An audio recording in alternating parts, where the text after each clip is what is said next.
పీలేరు పట్టణ ప్రజల త్రాగునీటి సమస్యకు Kothapalli summer storage tank water పంపిణీ చేస్తాం. ఈవో గురుమోహన్. అన్నమయ్య జిల్లా పీలేరు మండలం పీలేరు పట్టణంలోని త్రాగునీటి సమస్య పరిష్కారానికి Kothapalli summer storage tank water పంపిణీ చేస్తామని ఈవో వై గురుమోహన్ తెలిపారు. శనివారం ఆయన కొత్తపల్లి సమ్మర్ స్టోరేజ్ ట్యాంకును పరిశీలించారు. నీటిని శుద్ధి చేసి ట్యాంకులను కార్మికులతో శుభ్రం చేయించారు. పీలేరు శాసనసభ్యులు నల్లారి కిషోర్ కుమార్ రెడ్డి ఆదేశాల మేరకు summer storage tank contractor Prasad రెడ్డితో కలిసి ఇక్కడకు పిలిపించి జంగిల్ క్లియరెన్స్ మరియు పిచ్చి మొక్కలను జేసీబీ ద్వారా తొలగించారు.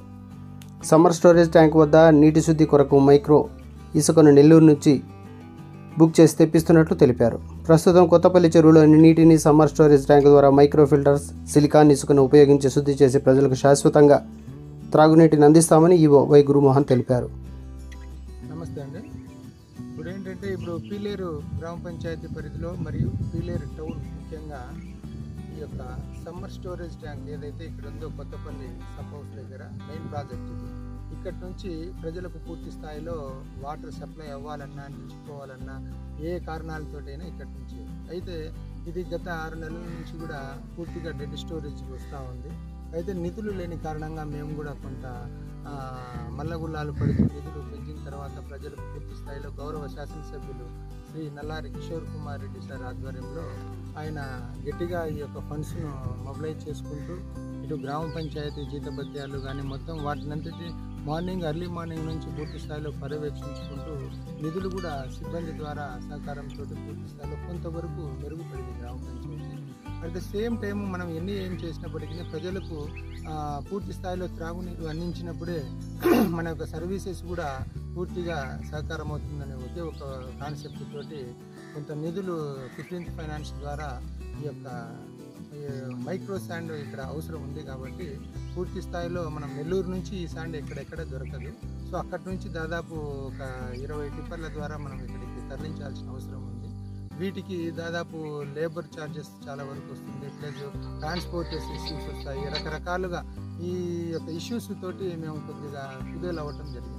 అయితే ప్రస్తుతం ఏది ఏమైనప్పటికీ ఎమ్మెల్యే గారు పదేగా రిపీట్ చేస్తూ ఖచ్చితంగా ప్రజలకు త్రాగునీరు ఎటువంటి అంతరాయం కలగకూడదనే ఒకే ఒక కాన్సెప్ట్ తోటి మేము పూర్తి స్థాయిలో మన యొక్క ఈ యొక్క ప్రాజెక్టు సంబంధించి పూర్తి అవగాహన ఉన్న ఏకైక వ్యక్తి మన ప్రసాద్ రెడ్డి గారు. ఈయన కాంట్రాక్టర్, క్లాస్ 1 కాంట్రాక్టర్. ఈయనను పిలిపించుకొని రాత్రి నుంచి ఈయన కూడా ఇక్కడే స్టే అవ్వటం జరిగింది. ఎర్లీ మార్నింగ్ 5 నుంచి కూడా మేము మొత్తం ఇది చూస్తే మొత్తం బుషెస్ ప్లస్ జంగిల్ క్లియరెన్స్ అంతా ఉంది.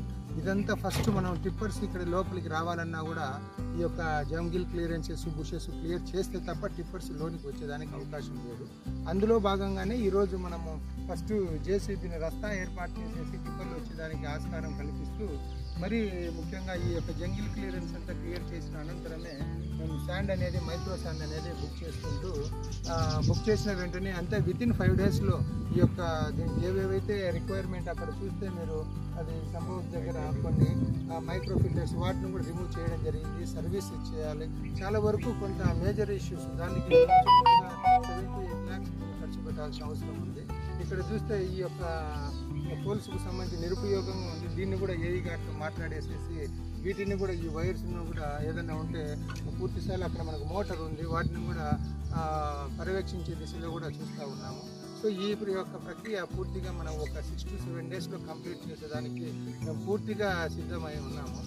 అంతేకాకుండా ప్రజలు, స్థానిక నాయకులు, ఈ యొక్క కాంట్రాక్టర్లు, మా సిబ్బంది సహకారంతో ఇది సక్సెస్ఫుల్ చేయగలిగినామంటే చరిత్రలో మేము నిలబడిపోతామనే ఒకే ఒక దృఢమైన సంకల్పంతో దీన్ని పట్టుబట్టి మరి మార్నింగ్ 5 o'clock నుంచి ఇక్కడ దగ్గరుండి పనులను పర్యవేక్షించడం అనేది జరుగుతుంది.